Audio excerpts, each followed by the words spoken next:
Hello, 8th class. Now we start the topic type of resources. मैंने आपको resources के बारे में बताया था कि रिसोर्सेज क्या चीज़ होती है। आज हम करेंगे टाइप ऑफ रिसोर्सेज कि रिसोर्सेज कितने प्रकार के होते हैं। Resources are generally classified into natural, human made and human. हमने अपने रिसोर्सेज को 3 भागों में डिवाइड किया। नेचुरल जो प्रकृति रूप में हमें मिलते हैं, दूसरा होता है ह्यूमन मेड जो आदमी बनाता है, तीसरा खुद ह्यूमन। ये तीनों क्या है? रिसोर्सेज है। तो सबसे पहले हम जो करेंगे वो करेंगे नेचुरल रिसोर्सेज कि नेचुरल रिसोर्सेज क्या होते हैं। Resources that are drawn from nature and use without much modification, यानी कि ऐसे रिसोर्सेज जो हमें प्रकृति में मिलते हैं, हम उसको कोई मॉडिफाई नहीं करते, कोई चेंजमेंट नहीं करते, वो रिसोर्सेज कौन से कहलाते हैं? Natural resources. जैसे द एयर वी ब्रीथ, हवा लेते हैं हम सांस लेने के लिए, पानी पी लेते हैं नदियों से, रिवर से और लेक से, सॉइल, मिनरल्स, ये सभी चीज़ें क्या है? Natural resources. क्लियर? तो जो नेचर से मिलते हैं, जिसमें हम किसी प्रकार की कोई मॉडिफिकेशन नहीं करते, वो होते हैं natural resources. Many of these resources, इसमें से बहुत सारे ऐसे रिसोर्सेज होते हैं, are free gift of nature, जो नेचर से हमें फ्री ऑफ गिफ्ट मिलते हैं, बदले में हमें कोई पैसा नहीं देना। It can be use directly, और उसको हम डायरेक्ट यूज़ कर सकते हैं। जैसे हवा है, हवा को हम डायरेक्ट यूज़ कर सकते हैं, ठीक है। पानी है, पानी को हम डायरेक्ट यूज़ कर सकते हैं। मिट्टी है, लैंड है, मिन है, तो हम इसका डायरेक्ट यूज़ कर सकते हैं। इसके लिए हमें किसी प्रकार की कोई पेमेंट नहीं करनी पड़ती है। In some cases tool and technology में भी need to use natural resources in the best possible way, परंतु हाँ, हम अपने कुछ टूल्स का या टेक्नोलॉजी का प्रयोग कर सकते हैं उन रिसोर्सेज को अच्छे तरीके से यूज़ करने के लिए। जैसे पानी आता है तो हम वाटर वो जो है जैसे प्योरीफाई के लिए लगा दें, साफ़ करने के लिए, तो इसका यूज़ कर लें, या किसी और टेक्नोलॉजी का यूज़ कर लें। पानी से बिजली बनाते हैं, टेक्नोलॉजी का यूज़ कर हम जो है उस रिसोर्स, नेचुरल रिसोर्सेज का बेस्ट पॉसिबल वे निकाल लें। तो इस तरीके से हम कर सकते हैं, ठीक है। तो नेचुरल रिसोर्सेज को भी डिफरेंट जो ग्रुप में डिवाइड किया गया। नेचुरल रिसोर्सेज को डिवाइड किया, फर्स्ट क्या है? लेवल ऑफ डेवलपमेंट, दूसरा है यूज़ में भी ऑर्गन, स्टॉक एंड डिस्ट्रीब्यूशन, ठीक है। यानी कि नेचुरल रिसोर्सेज को डिफरेंट ग्रुप में डिवाइड कर दिया। वो डिपेंडिंग होती है कि हम किस तरीके से उस नेचुरल रिसोर्सेज का किस चीज़ के लिए यूज़ कर रहे हैं। तो फर्स्ट हम करेंगे on the basis of development, विकास के आधार पर। डेवलपमेंट होता है विकास, विकास के आधार पर अगर हम यूज़ करते हैं तो use resources can be classified into 2 group. तो उन रिसोर्सेज को हम 2 भागों में बांटते हैं, एक एक्चुअल रिसोर्सेज में, दूसरा कौन सा बांटते हैं? पोटेंशियल रिसोर्सेज में, ठीक है। तो on the basis of their development, यानी कि नेचुरल रिसोर्सेज को हमने बांटा फर्स्ट लेवल ऑफ डेवलपमेंट में। लेवल ऑफ डेवलपमेंट भी 2 प्रकार से हम उस रिसोर्सेज को क्लासीफाइड कर रहे हैं, एक एक्चुअल में, वास्तव में, और दूसरा पोटेंशियल। सबसे पहले हम करेंगे एक्चुअल रिसोर्सेज, ठीक है। एक्चुअल रिसोर्सेज क्या है? Are those resources whose quantity is known, ऐसे रिसोर्सेज जिसकी क्वांटिटी हमें मालूम है कि ये कितनी मात्रा में है। These resources are being used in the present, इन रिसोर्सेज को हम प्रेजेंट यानी कि वर्तमान में ही यूज़ कर रही हैं। The rich deposit of coal, यानी कि कोयला जो है सबसे ज़्यादा कहाँ है? डिपॉजिट है रूरल रीजन ऑफ जर्मनी, और पेट्रोलियम का है वेस्ट एशिया में, और उसको आज हम यूज़ भी कर रहे हैं। The dark soils of Deccan plateau इन महाराष्ट्र जो है, वो सभी रिसोर्सेज हमारे कौन से हैं? एक्चुअल रिसोर्सेज, यानी कि कोयला जो एट ए प्रेजेंट हम यूज़ कर रहे हैं, जो रूरल रीजन ऑफ जर्मनी में है, पेट्रोलियम वेस्ट एशिया के अंदर है, डार्क सॉइल जो है वो डेक्कन प्लेट्यू महाराष्ट्र में है। ये सभी हमारे कौन से हैं? एक्चुअल रिसोर्सेज, जिनकी हमें क्वांटिटी मालूम है और प्रेजेंट में हम उसका यूज़ भी कर रहे हैं। अब बात करते हैं हम पोटेंशियल रिसोर्सेज, वो रिसोर्सेज हुज एंटायर क्वांटिटी में नॉट बी नोन, ऐसे रिसोर्सेज जिनकी क्वांटिटी के बारे में हमें नहीं मालूम कि कितनी क्वांटिटी में है, और these are not being used, और जिसका हम यूज़ भी नहीं कर रहे हैं प्रेजेंट के अंदर, यानी कि वर्तमान में हम उसका यूज़ भी नहीं कर रहे। ये रिसोर्सेज कब यूज़ होते हैं? Could be used in the future, भविष्य में हम इन रिसोर्सेज का यूज़ करते हैं। The level of technology we have at present may not be advanced enough to easily utilize these resources। हमारी तकनीकी आज प्रेजेंट में इतनी ज़्यादा अच्छी नहीं है कि हम उन रिसोर्सेज का आसानी से यूज़ कर पाए। जैसे the uranium found in Ladakh, एक एग्जाम्पल है कि लद्दाख में यूरेनियम मिलता है, ठीक है, ये एग्जाम्पल है पोटेंशियल रिसोर्सेज का। Could be used in future, हम भविष्य में इस रिसोर्सेज का यूज़ कर पाएंगे। हाई स्पीड वाइंड्स है, जो बहुत तेज़ हवाएं चलती है, वर पोटेंशियल रिसोर्सेज है 200 year ago. Today they are actual resources, आज ये एक्चुअल रिसोर्सेज है, क्योंकि wind farm generate energy using wind मील।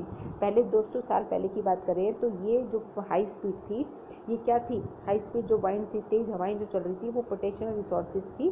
परंतु आज जो है ये एक्चुअल रिसोर्सेज है, क्योंकि इसके द्वारा हम बिजली का उत्पादन कर रहे हैं वाइंड मिल के थ्रू। लाइक नेदरलैंड, जैसे नेदरलैंड में यूज़ किया जाता है, ठीक है, नेदरलैंड में है जो है बिजली का उत्पादन किया जाता है इन वाइंड मिल्स के थ्रू, ठीक है।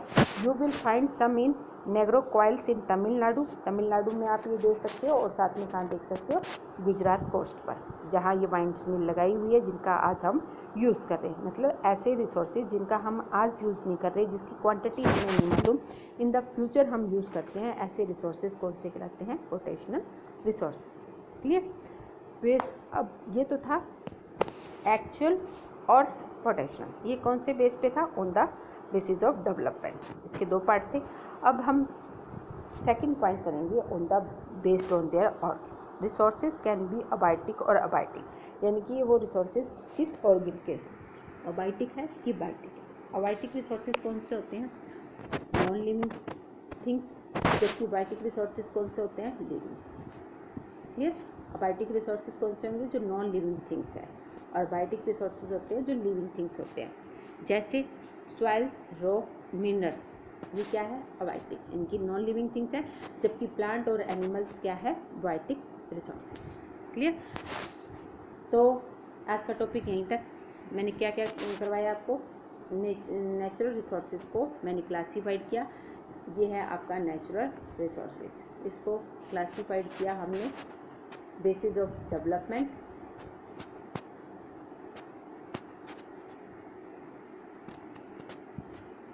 फर्स्ट बेसिस ऑफ डेवलपमेंट के भी हमने इसके जो है 2 पार्ट कर लिए। आप इस तरीके से जो है, आपको बच्चों ने पूछा था कि मैडम इसके नोट्स कैसे बनाएं, तो नोट्स बनाने का है, देखो सबसे पहले आपका आ गया what do you mean by resources. आपने लिखा चैप्टर के स्टार्टिंग में, जब क्वेश्चन आंसर चैप्टर आप स्टार्ट करते हो तो सबसे पहले आपने लिखा रिसोर्सेज के बारे में, विद एग्जाम्पल आपने एक्सप्लेन कर दिया कंप्लीट। उसके बाद आप लिखोगे क्या, टाइप ऑफ रिसोर्सेज, रिसोर्सेज लिखोगे। टाइप ऑफ रिसोर्सेज में मैंने 3 भागों में इसको डिवाइड किया था। फर्स्ट क्या क्या था, नेचुरल, ये क्या था। सेकंड पार्ट कौन सा क्या था, ह्यूमन मेड,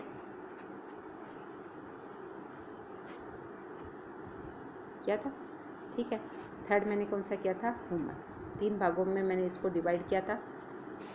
हो गया ये पॉइंट।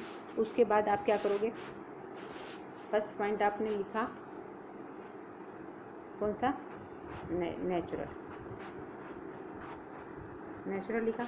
अब नेचुरल को आपने डिवाइड कर दिया कौन कौन से पार्ट में, बेसिस ऑफ डेवलपमेंट,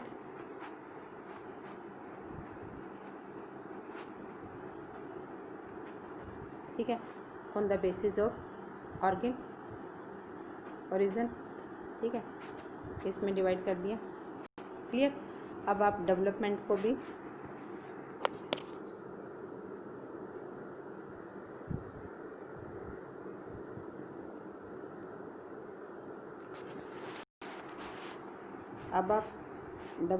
भी क्या करोगे, किस भागों में बांटोगे। अब आपने डेवलपमेंट किया, on the basis of development लिखा, ठीक है। इसको भी आपने 2 भागों में बाइंड कर दिया, एक एक्चुअल रिसोर्सेज में आपने डिवाइड कर दिया, ठीक है, एक्चुअल रिसोर्सेज में। दूसरा कौन सा आप बताओगे, पोटेंशियल रिसोर्सेज में, ठीक है। तो इस प्रकार से आपने डिवाइड कर दिया, ये हो गया आपका कंप्लीट। उसके बाद दूसरी साइड में आपने क्या लिखा है, on the basis of origin, ये पॉइंट लिखोगे, ठीक है। ये आपने लिखा, इसको भी फिर 2 भागों में डिवाइड कर दिया, अबायोटिक, फिर दूसरा कौन सा लिखोगे, बायोटिक। अबायोटिक के नीचे आप क्या लिख सकते हो, बायोटिक के नीचे आप लिख दोगे एक पॉइंट, ताकि आपको याद रहे, नॉन लिविंग थिंग्स लिख दिया।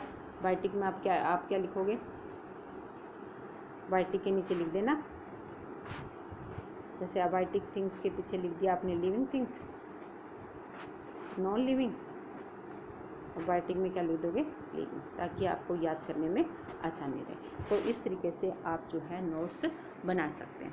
ठीक, आपने ये डायग्राम बना लिया। डायग्राम बनाने के बाद आप क्या करोगे, फिर आपने लिखा एक्चुअल रिसोर्सेज क्या है, एक्चुअल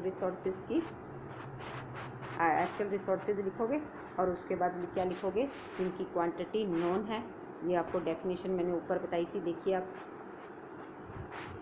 इनकी लिखोगे। एक्चुअल रिसोर्सेज कौन से होते हैं, ये कहाँ फाउंड होते हैं, रूल जर्मनी और वेस्ट एशिया में, जैसे पेट्रोलियम। फिर आप पोटेंशियल रिसोर्सेज के बारे में लिखोगे, इसकी डेफिनेशन विद एग्जांपल, क्लियर। उसके बाद आप जो है फिर बेस्ड ऑन ऑर्गन लिखोगे, ठीक है, उसमें बायोटिक लिखोगे, non living things, biotic resources लिखोगे, लिविंग थिंग, फिर इसके एग्जांपल आप लिख दोगे। तो इस तरीके से आप अपने नोट्स क्वेश्चन करने से, जब क्वेश्चन आंसर कराऊंगी उससे पहले 2 पेज पर आप ये नोट्स नोट कर लिए, ताकि आपको याद करने में आसानी हो। क्लियर।